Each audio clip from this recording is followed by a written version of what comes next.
Hi Sandra, welcome to Influencer Stories Hub. It's pleasure to have you here. How are you feeling today? I'm fine, Sahi. Thank you so much. How about you? I'm feeling excited. It's great to be here. Before Yeah. we get into everything, what did you have for breakfast this morning? This morning I had pap. We call Okay, it akamu in Nigeria. okay, Pap and fried plantain. Don't know if you know about that. no, I heard this time. This is the first time. Uh, Okay, yeah, actually, Sec- okay, that's great. Secondly, what is one word that describe how you are feeling right now? I feel so excited and I'm humbled to be part of the Influencer Story Hub podcast. It's a privilege to be here, so I'm excited. That's incredible. Take me back to the beginning. What was life like growing up? Growing up for me was not so funny. But so when I was growing up, I came into a family where I was well taken care of, right? I had a dad who provided everything for me until he died. So everything changed when I lost my dad, right? I was just 11 years then, and I was just in JS1 as a child, still growing up.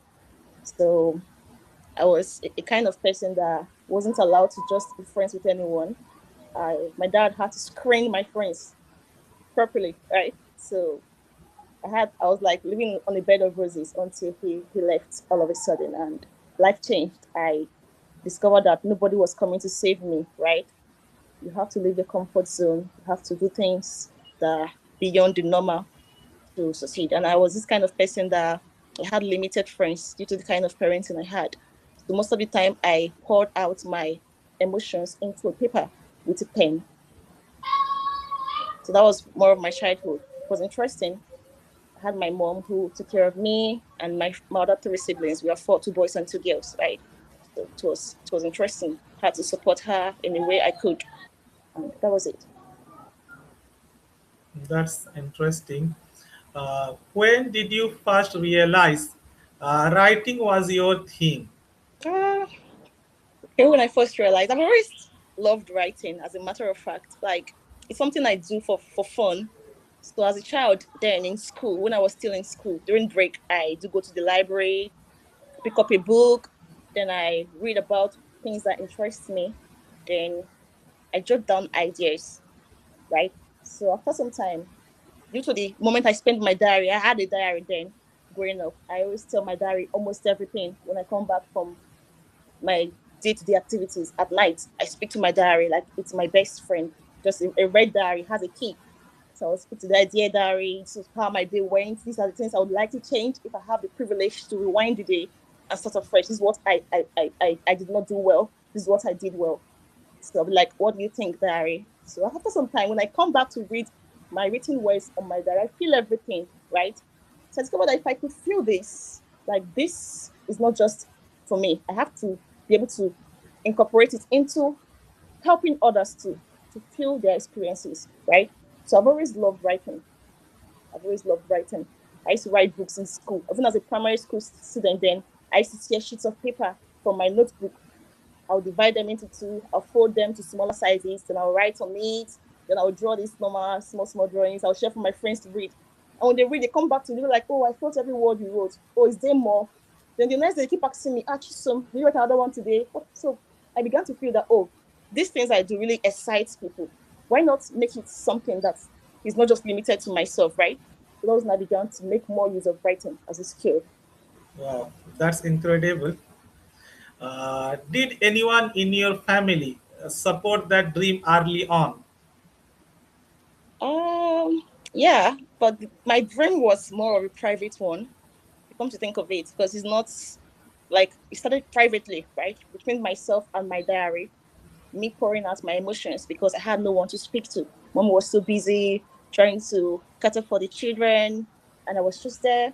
My siblings attended boarding school. I was supposed to go to a boarding school before my dad left, so I couldn't go to a boarding school anymore. I had to make do what I have, right? So I started writing to my diary. That's the main point. I wrote in my diary. I told my diary things. So it was like more like a private relationship between my diary and I. It was like a best friend. So from then, I started writing stories for fun. I was just imagining things. Like whenever I'm lying down, I keep imagining things. Oh, how this maybe something or something happened. It's like a picture. It keeps playing in my head, and I just have to voice it out into a pen, a paper on the pen, right? And I keep writing and writing and writing. And after writing, I decided to share it out. It was just one person I gave it to, and the person read it, and the person was like, "Ah, wow, have you seen what Chisom wrote? Have you read what Chisom's book?" And from there, people say, "Oh, let me see what she wrote. Let me see what she wrote." And before you know it, people are now recommending, so what, is there no new one today? What have you written today? Can we see a new one? And just like that, I had to ensure that every day I have something new to share to my friends to read. And the feedback was always good. They always told me that they feel the words I wrote, that they feel the weight of the words. They kind of picture themselves in the person's shoe that I'm speaking about in each story that I write. So that was when I decided to make it public. Oh, then my mom came to discover some of my books then that I wrote, the unpublished ones, and she went across some of them, and she was like, "Ah, this is good." And she was like, "Oh, why don't we, see how we can go about editing it? At the bin, there's money, we can easily publish it and stuff like that." So she supported it. It was my mom. She was my greatest support, as a matter of fact. Supported my dreams so well. Like, I really appreciate how to date. Yeah. That's amazing. Yeah. Thank you. What was the moment you said, okay, this is what I am doing with my life? For that, I actually did a lot of things, right? But what stood out for me, like what came to me effortlessly, was writing. Like, I enjoy doing it. I write for hours. I don't get tired. Like that moment when you love what you do, you don't get tired of it, right? So that was when I discovered that, oh, yeah, writing is a thing for me. I can write for people. I edit books for people, and it always goes well. The feedback will be like, "Wow, you did this. Wow, I can't find any other mistakes. Wow, I don't expect such addiction, such work from you." The feedback was always good. That was when I discovered that. Back then, I didn't even know that writers get paid. I did it for free. Yeah, so I did a lot of voluntary works. I write for free, even for some church platforms. They'd be like, "Oh, help us edit a so and so write up." For some churches, I would do it for them for free. Until I came online, thanks to the internet, I got to discover that, oh, writers could actually get paid. I'm just here locking my skill in an oven, right? Why not open it and let it bake for the world to see? That was when I discovered that, I need to start writing. And that was when I published the first book I made, actually. So I put myself out there, right? As a writer, from writing, I got invited to speak about my books in churches, to becoming a public speaker, to selling to different people. So that was it for me. That was it for me. That's fantastic. As an author, could you share a bit about your journey? My journey was a very interesting one, but it was a very stressful one at that. Like, as an author, when I first became an author, I had no support system, right? The first book I published was on credit. I didn't have any money, right? But I knew I had a dream, and I wanted that dream not to be shrinked. I think that's the right word, yes. So I needed every means to put my dreams out there. Like, the greatest goal for me was to get people to read my books. Like that joy when you're passing across the street and you see someone with your book in their hands going through it, right? That feeling, that satisfaction, that was what I wanted to feel. And back then, I always read books. I have a bag full of books, about more than 60 to 70 books that I used to buy with my money, the money for lunch. I would not eat lunch. I would buy smaller lunch just to save money to buy people's books to read. So I had that feeling that I really needed someone else to like hold my book. I didn't expect that it's gonna come true until I published my book, right? I published my book on credit, as a matter of fact. I knew someone that believed in my dream. I knew that, oh, this is something you can do, right? So the promise I made was that when I publish it and I make sales, as I sell, I pay. Nobody would agree to this, but because the person is someone that I'm familiar with, the person gave me the go ahead. Okay, you have to make sure you sell. So it was a dare for me. I didn't have any plan to sell my books, but I believed in myself, right? That I was going to be able to sell these books. And that was how I published. The first one I made was 1,000 copy, right? When it came in, I couldn't really sell like that because I had no structure. I had no audience. Like I had no particular audience that I would say, oh, this book is for, right? So it was kind of difficult for me to sell my book until I gave it to a friend, and the friend read it. And the friend was like, are there many people that this book is going to help? Right? Why don't I come and speak to the person in charge of our church about it? Let me start with the church, right? Start from where I am. So that was how I began from my church. I came to the church, I sold it, I spoke about it during service. This is the book. And I was just a giver. I was a very, very young girl then.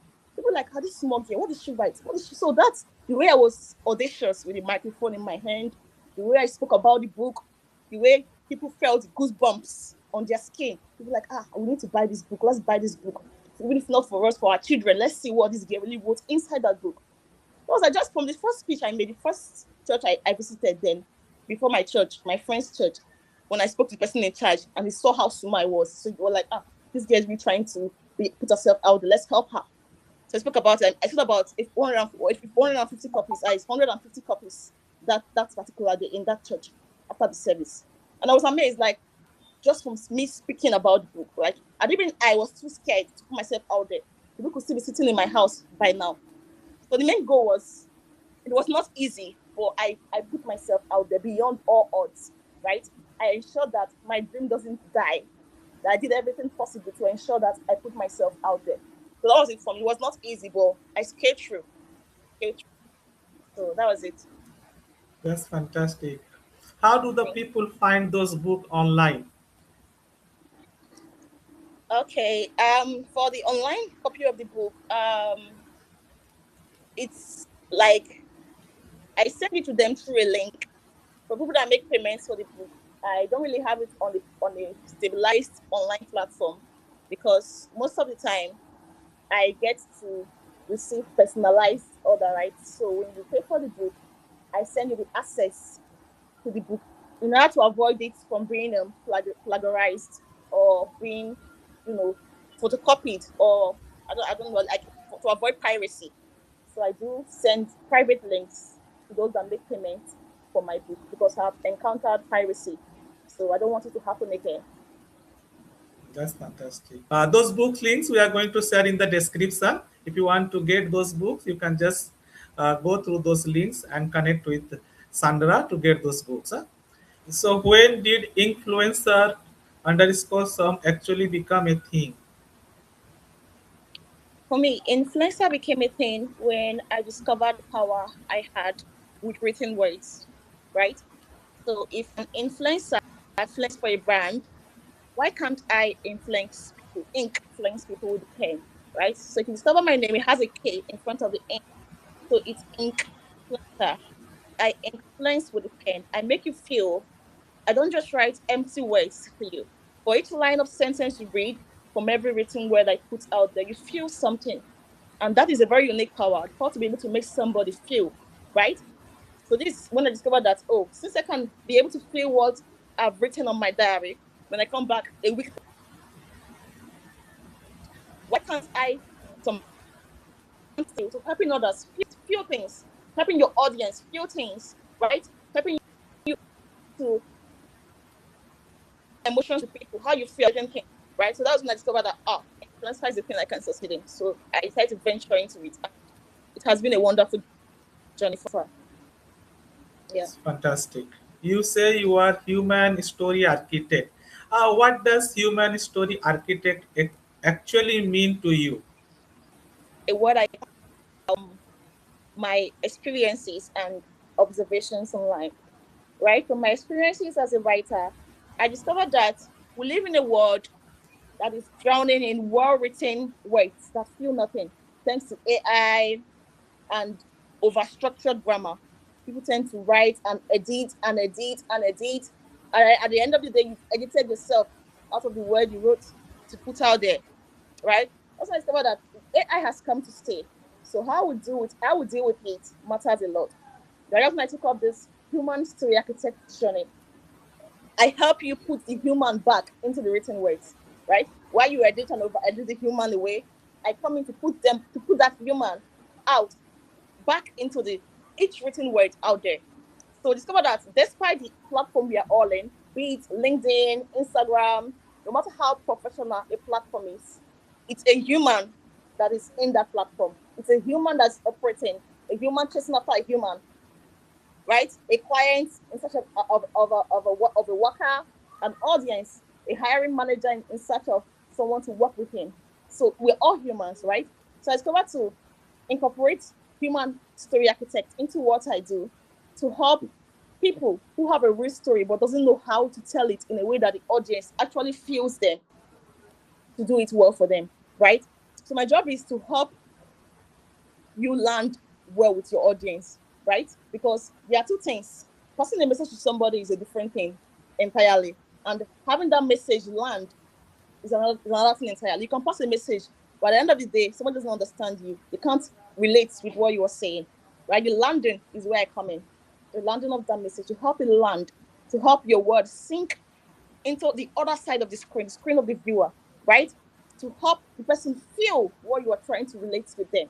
So that's what I do basically as a human story architect, because there's no one that's emotional. No matter how that your boss is, so no matter how he closes his face at the office, he has emotions.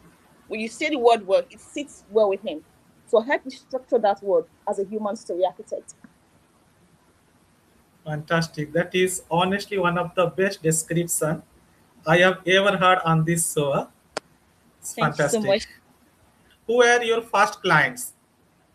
Okay, my first clients are founders, business owners, personal brands, and even victims, right? People that have a real story to tell, but they lack the right word to use in expressing themselves. They know what they want to say, but don't know how to say it in a way that the audience receives it well. That's where I come in as a human story architect. I help you do that with ease. I help you, your words sink in to your audience and sit well with them.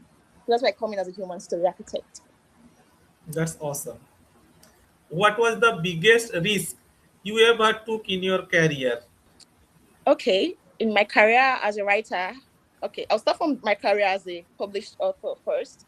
The biggest risk I ever took in my career was publishing a book without an audience, without any marketing plan, without any roadmap, right? Just a picture in my head that would not leave me alone, that I wanted to air out through my written words, right? So I wrote the book, I spoke into the book a real life scenario that resonates with not just me, because for every problem one person is experiencing, the tendency that 100 person out there experiencing the same thing is there. So I had to coin out this real life scenario into a story, a real life story, right? And I had to print it out and publish it out there. So I wrote the book when I was just a very little girl. I was not even done with my senior secondary school then. I was still in secondary school, right? So I had to put out my word out there. I just believed in myself that I could do it. I had no roadmap, I had no audience. I just wanted that idea to be on paper. And when it came on paper, I published it. And I began to pitch, right, to sell myself out there, starting from my church to different schools, right? And my first sales speech was in the church, right? I spoke to people, and the people felt what I said. I believe that was why they bought the amount of copies they bought. And at the end of the day, when I spoke to the churches in my neighborhood, I was able to sell about 800 copies of that book within my neighborhood alone. Guys, I'm talking about because I'm Catholic churches in my neighborhood. I was able to sell more than 800 copies, right? So I discovered that this book is not just about myself, right? When people read it, they came back to me. They were like, are you the one that wrote this? Are you sure the one that wrote this as small as you are? Are you sure you're the one that wrote this book? Like, you're too small. How did you coin these emotions? Well, how did they sit well with you? How were you able to do it? And people are now recommending it to me, like, why don't you take it to the Ministry of Education so that the school system can incorporate it? And that really struck me, right? People that believed in me, they came to me and I was like, have you considered Ministry of Education? Because I see a potential in those schools. And I didn't see it, but people saw it, right? I just wanted people to read my word, to feel something. By the end of the day, I took it. I took the both step. I took it to the Ministry of Education. I met people in charge, and I asked them. I tried the first time; it was rejected, just because they said the picture doesn't align. The cover page of the book was opposing what the ministry was about. That the content was too good, but the cover page was bad. So I had to republish. I was all in for it. I scraped out the old cover page. I put a new one. and I tried again. And when I tried again, it was accepted. And as I speak to you right now, all schools in Delta State, my state of residence, they all use my book. All secondary school students, they use my book across all states. All schools in the state, just Delta State for now. So it's been a big privilege for me. And it's something that taught me that what I just imagined, what I looked at an audience has become a curriculum, right? It's what happens when you bet on your vision before anybody else does. When you believe in yourself that you are good enough, that you can do it, and we actually do it, even when no one believes in you. These are the kind of things that happen. So that was my biggest risk then, without publishing, without audience and everything. That was my biggest risk. Yeah. Yeah, that honesty right there, that is what makes a great storyteller. Yeah. Well, how did you get your name out there? And the influencer sum was, I said it before, was derived from influencer, the normal influencer job people do. Then I had to add ink to it, influencer sum. So why people call me influencer sum, others call me inspire sum. They'll be like, oh, I get a lot of DMs on LinkedIn. They come to me like, oh, you inspire me. I love the way you write. I love the way you do things you do. I love the way you handle your writing. Each time I read it, it's as if you're speaking to me directly. I feel seen. I feel heard. So that's when I discovered that art is actually a good thing, right? So I had to put influencer. Then from my name, I took an abbreviation, SOM, from my full name. So I had to just make it influencer SOM. So I started using it, and it has been fun. I love the name a lot. So I decided to just go for it, and it has been fun using it. I enjoy being called that, right? It's interesting. Thank you. What was your lowest point in this journey? Um, my lowest point in my journey was when I first started out, right? I was not clear then when I began as a human story architect. I had no clear knowledge of what I wanted to do, right? I know that I was going to do well in it, but I was not I was not perfect. I didn't have it all figured out, right? So I just had to start with what I had, right? Same thing with my book publication. I didn't have any money. I published that book on credit. I had no money. I just had the book, the manuscript, that is the unpublished copy. Then I had a vision, and I had no money. I had to walk to a publisher, and I had to negotiate with him the interest rate, right? If you can publish for me for credit and I sell, I'll pay back. And as God would have it, because God was on my side, I believe that was why I was able to achieve that. So God is a big factor in everything that I have been able to do today. So I was able to publish it, and I was able to pay as I sell. So each money I made, I counted it, and I took out my interest that I paid my publisher. And after I was done paying the other money, I made a lot of money from it. That's a matter of fact. So my lowest point was that the fact that I had no money. I had a vision but no money, because money is like a lot of things. When you have money, you can make money easily, right? But when you don't have money, when you're at point you have no money to start, you have to be you have to be shameless. Yeah, you have to be a go-getter. You have to be unapologetically yourself, right? So I had to go to plead for my book to be published on credit. It was not something that anybody like. I knew I could get it. What is wrong with you? Just get away. How will you come with? I knew that a lot of things could happen. The person could even every number could even like go away. What's wrong with this girl? Like, what are you even saying? Do you even hear yourself? Well, I believed in myself, right? If I can be able to sell, as I sell, I'm going to pay you back. And the person believed in me and was like, oh, look at this small girl. She's already having this business. Okay, let's give her a try. And I was able to publish and I was able to sell. And this moment taught me is not enough, right? You have to be willing to say it out, what you feel, even if your voice is shaking, even when the answer might be a no. You have to be able to give it a shot, right? It's better you try and you fail than you don't try at all. So that was it for me. Yeah. That is amazing. Thank you. Did you ever lose a client in a way that really hurt? Um, for now, I've not really lost a client in a way that hurts, right? But I've had issues where a client corrected me on something I did, but this is not the way I want it to be done. Do it this way. When I started as a beginner, I got a lot of like, your work sucks. What are you even writing?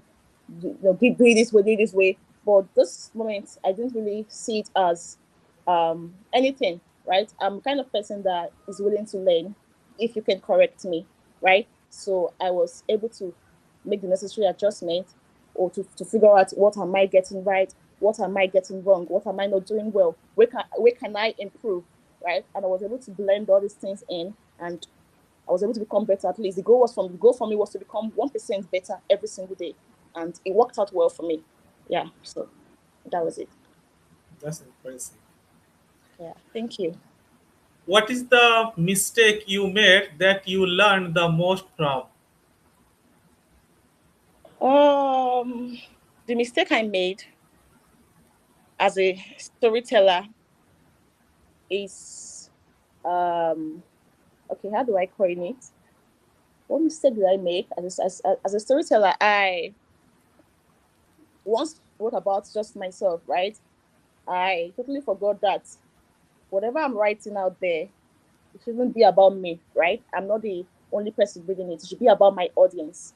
So my biggest mistake when I was beginning was that I was writing about myself. Everything was about me, right? Nothing about my audience, right? So when I restructured this, I had to start writing about my audience. I had to write about the things that they feel, but they are too scared to say out loud.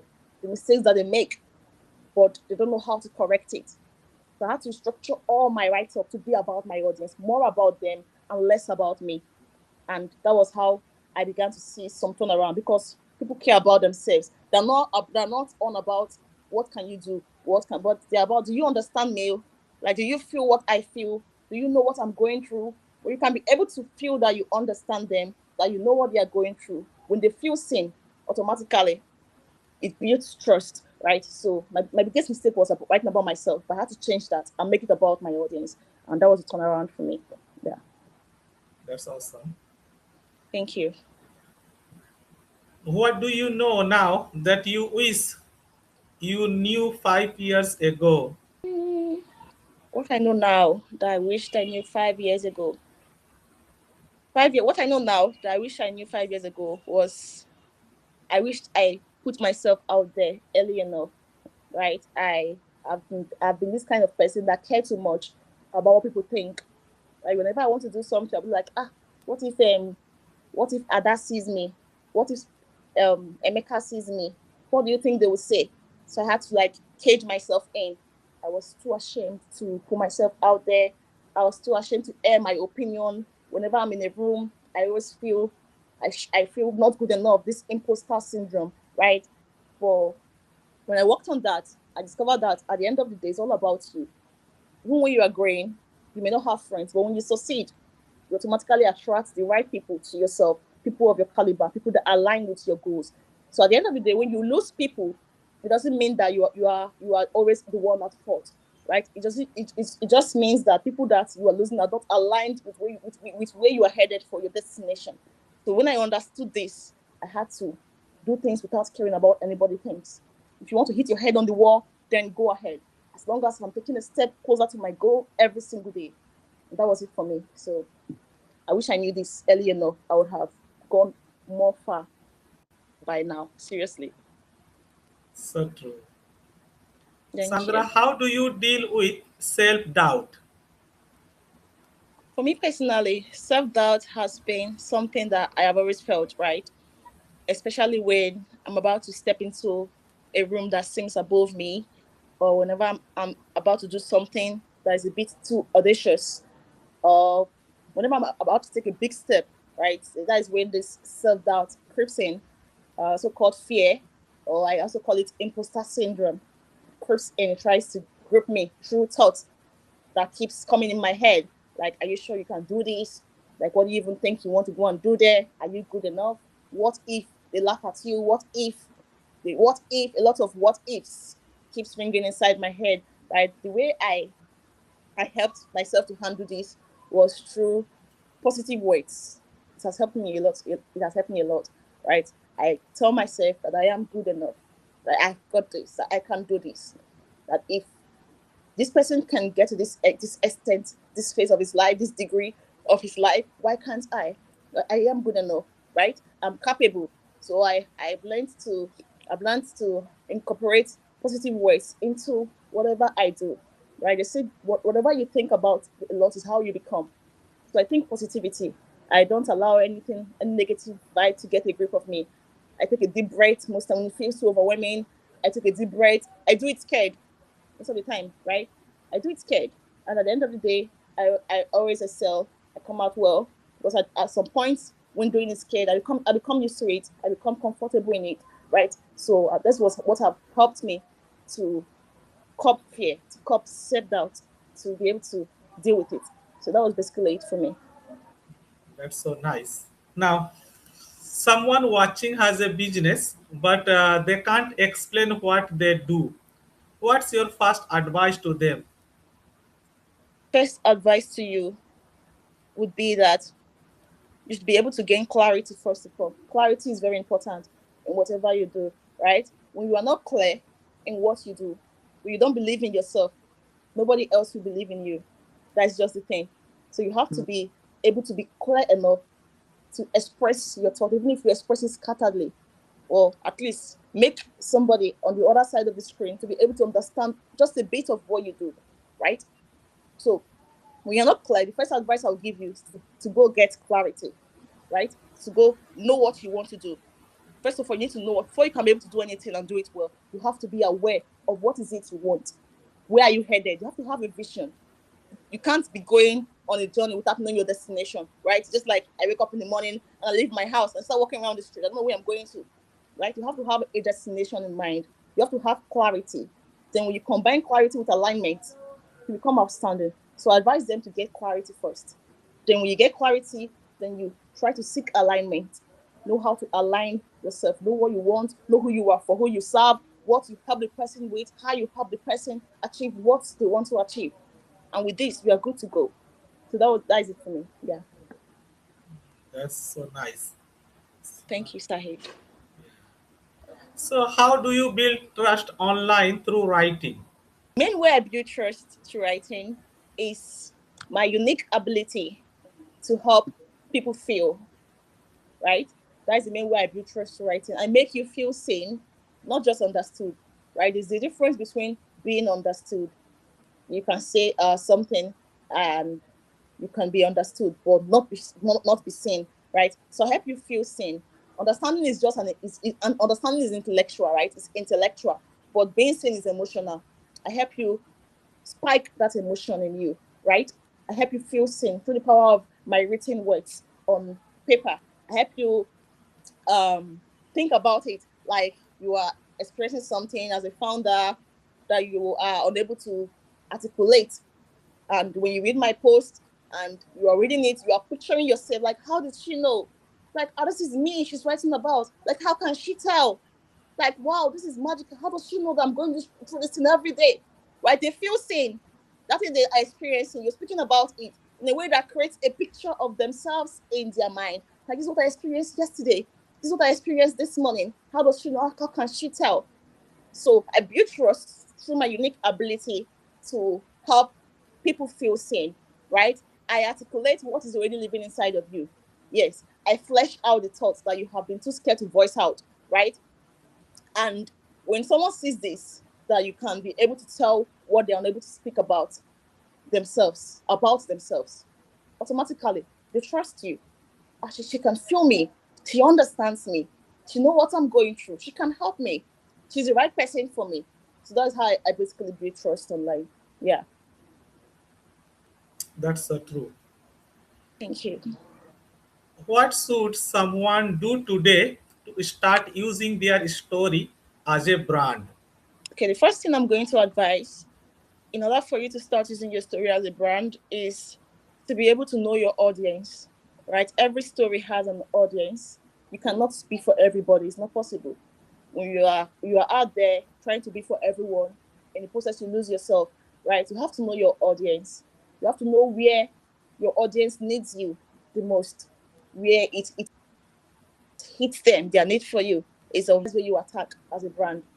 That place that your audience cannot help themselves, that place that they need you, that's where you come in to help them. So the first thing is for you to know your audience. That's a very powerful one. You have to know your audience, have an understanding of how your audience operates, of what their challenges are, and where you come in as a solution to that challenge. And that is how you stand out as a brand. So that is it for me. Then you incorporate your story and you're good to go. That's interesting. Thank you, Sahid. Sandra, what is the number one mistake brands make with their storytelling? The number one mistake brands make with their storytelling is that brands keep saying what they want people to hear, right? Most brands are too scared to be audacious, to be raw, because they're scared of, oh, what if they unfollow me? What if my follower drops? What if?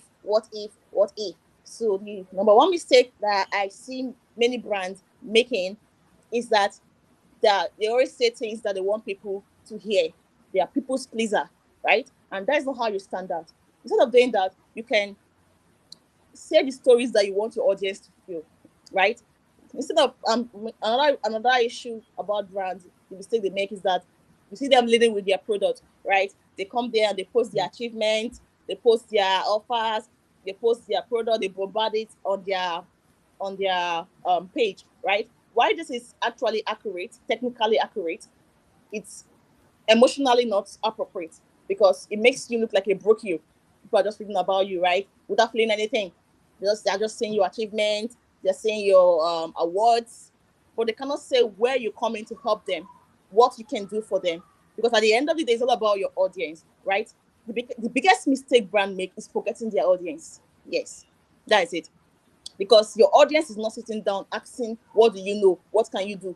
They're asking, what can you help me with? You know what it costs me to have this kind of problem? Where can you come in as a solution to help me resolve this problem? So that is one thing that your audience are after, right? And the moment you are able to detect this and pose as a potential solution to your audience problem, you stand out automatically, right? So instead of leading with your product, try to understand your audience as a brand, right? And the people that do this are the brands that stand out, right? They stand out when you understand your audience, when you don't make the mistake of making everything about yourself. You stand out as a brand. So the mistake I see brands making is forgetting their audience. That's the main mistake I see brands making. Yes. So with storytelling, you forget your audience. You tell only your story about yourself, your achievements, your awards, everything about you. So it shouldn't be so. It should be more about your audience. So that's the mistake brands make.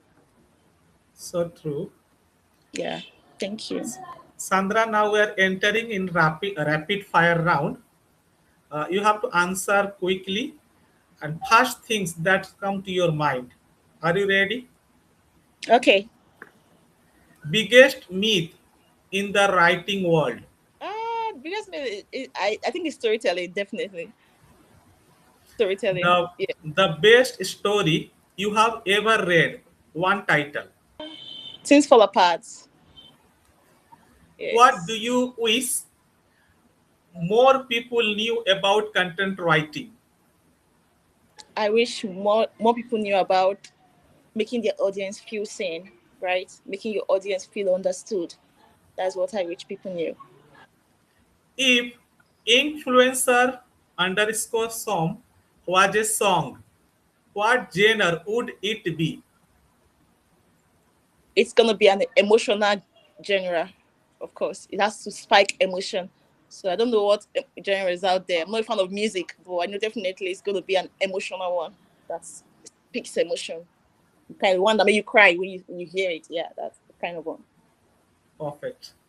Sandra, where can our viewers find you online?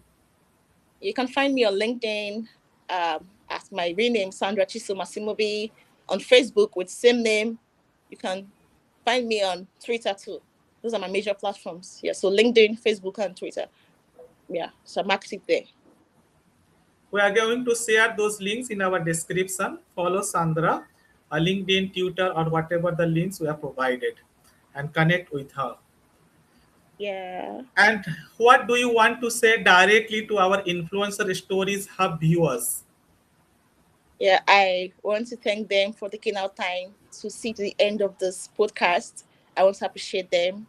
for being here, and I want to tell them to stick to this page because this page has got a lot of value to offer, a lot of potential. So, and I want to also let them know that you can be what you want to be. It's all about you being audacious. It's not too late to start. The best moment to start now was yesterday. The second best moment to start is now. So whatever dream you have, no matter how big it is, be audacious. Give it your best shot, and watch how things turn around for your good. So that is it. Thank you. It's having a channel, though it has also page on Facebook as well as on LinkedIn. Fantastic. How Yeah. do you recommend Influencer Stories Hub to others? I would recommend it, highly recommend it, 99.9%, because I love what you do here. I love how you share people's story to the audience to help them, be the best version of themselves. I'll put it that way. Yeah. So I love what Influencer Hub does on this page, and I love how helpful it is to the general public. Right? It's accessible, so I'll recommend it to everyone out there, especially the youth, the incoming generation. I'm going to highly recommend it. So yeah. Thank you so much, Sandra. Sandra, an influencer underscore some, you have been an absolute joy. The wisdom, the warmth, the honestly, this is exactly what I do this show. Thank you from the bottom of my heart for showing up today and giving us all of you and also for your time to this channel. You're welcome. You can say that again. It was my pleasure being here. I'm humbled to be here. That's great. And you watching, if this episode hit different, you already know what to do. Subscribe the channel and share and like this video to others. Until next time, see you again in the next episode. Have a great day. Have a great day. Thank you. You Bye. too.